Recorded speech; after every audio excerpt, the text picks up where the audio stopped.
Welcome to The Real Shift. Real news with a touch of humor.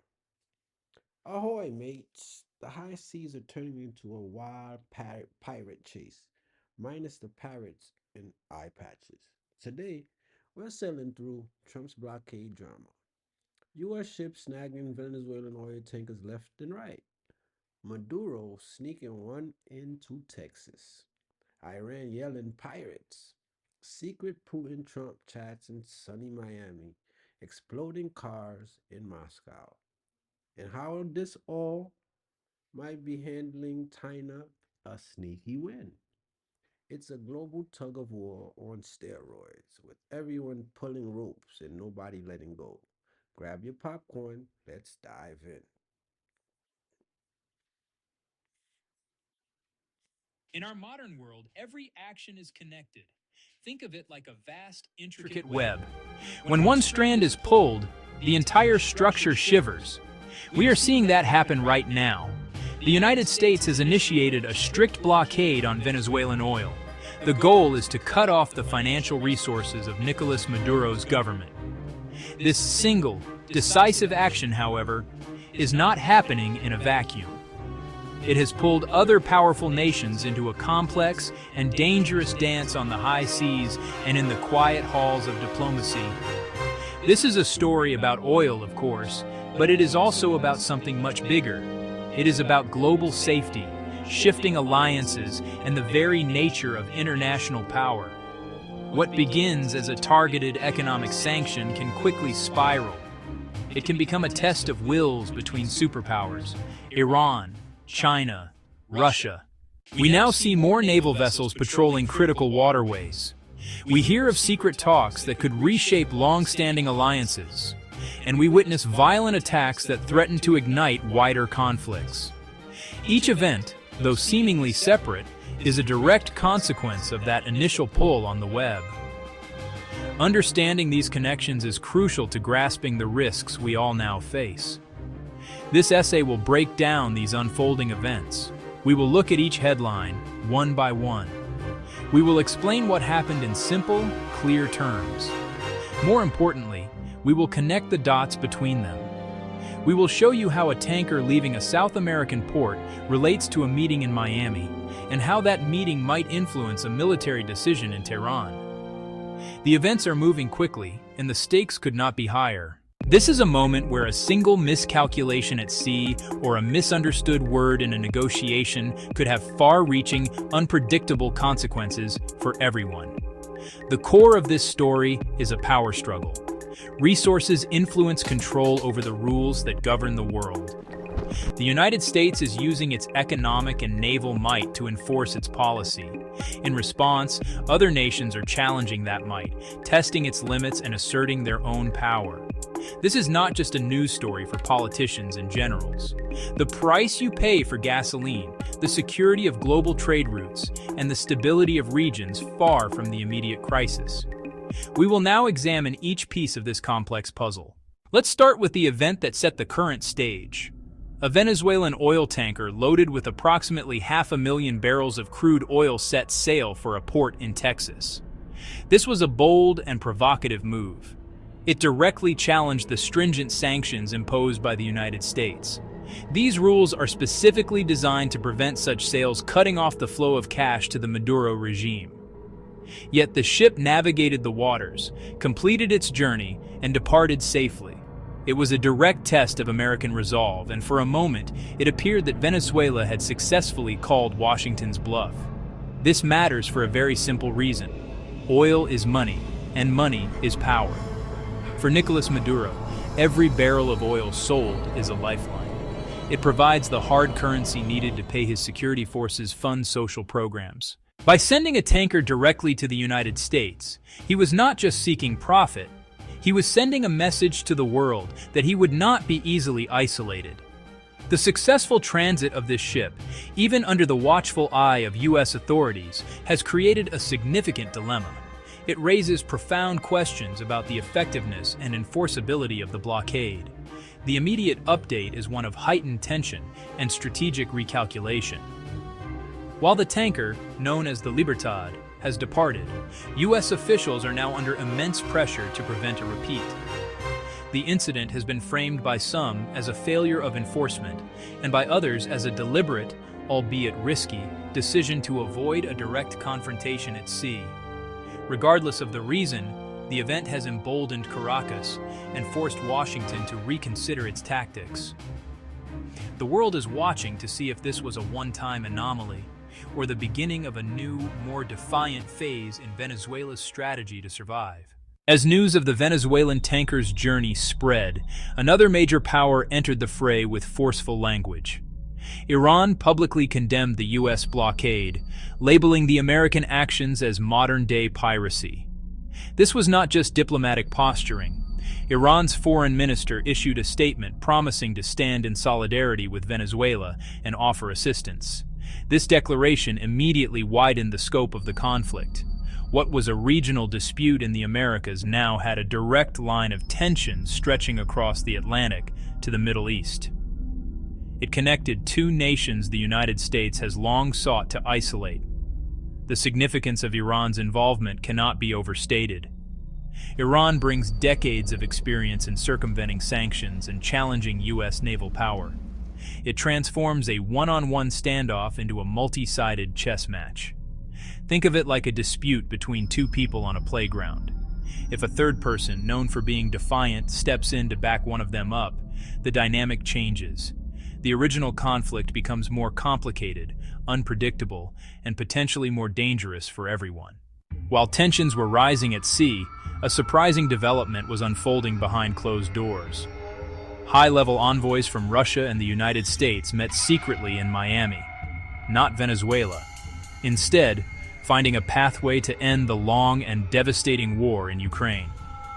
The mere fact this meeting occurred is significant.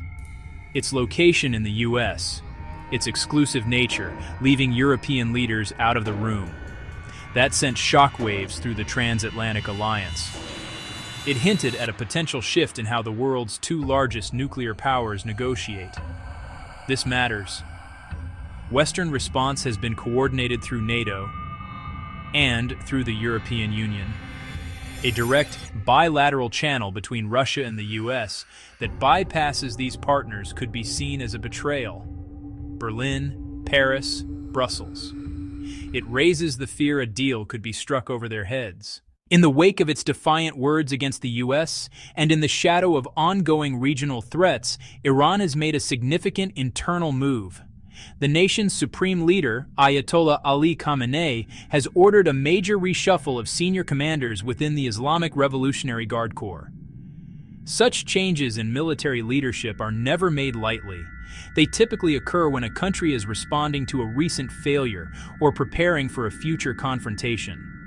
Given the escalating war of words and a history of targeted attacks in the region, this reshuffle is being interpreted as a sign that Iran is hardening its military posture. This is important because leadership determines strategy, readiness, and rules of engagement. By appointing new commanders, particularly those known for a more hardline stance, Iran may be signaling that its patience is wearing thin. The strategic game of chess on the high seas has intensified, following the successful passage of the first Venezuelan tanker. U.S. officials have now publicly confirmed they are actively tracking a third vessel, the Bella 1. The ship is navigating waters near the Venezuelan coast. Authorities say it's likely another Maduro attempt to breach sanctions and move a big cargo of oil to an international buyer. The public announcement marks a clear escalation, moving from passive observation to active pursuit. It shows U.S. commitment to making the blockade work, even after the initial lapse. The Caribbean Sea becomes a real-time arena of confrontation. Cat and mouse. Coast Guard cutters, naval ships are the cats. The tanker is the mouse trying to find open water. This chase raises the chance of interception, aborting, or other confrontation that could spiral out of control. Far from the warm waters of the Caribbean, another conflict connected to this global power struggle has taken a violent turn. Russia has launched a series of missile strikes, drone strikes against Ukrainian ports on the Black Sea. These attacks came shortly after Ukrainian forces reportedly targeted Russian-controlled cargo vessels. The Russian Ministry of Defense framed the strikes as a direct retaliation, a swift and brutal payback for the attacks on its ships. The port of Odessa, a critical hub for global food exports, was among the hardest hit. The Black Sea is a vital artery for international trade, especially for grain and other foodstuffs. Attacks on port infrastructure and commercial vessels threaten to disrupt the global food supply chain. This can lead to rising food prices in countries thousands of miles away, particularly developing nations that depend on Ukrainian grain. The conflict in Ukraine, therefore, is not contained. Its consequences ripple outward, affecting food security and economic stability across the globe. The fighting there has a direct impact on dinner tables everywhere. The ripples of conflict, they have now reached the very heart of one of the major powers. A high-ranking Russian general was killed in Moscow. A bomb planted in his car detonated during his morning commute. The brazen assassination on the streets of the capital is a profound shock to the Russian state and its people. It demonstrates a new and terrifying vulnerability. The war, which for many Muscovites was something happening far away, has now arrived on their doorstep. Such an attack can trigger an unpredictable and severe response from a nation's leadership. It can lead to a domestic crackdown, a hunt for internal enemies, a hunt for foreign spies, and a powerful political demand for retribution. The official investigation is underway, with Russian authorities vowing to find and punish those responsible. Speculation is rampant.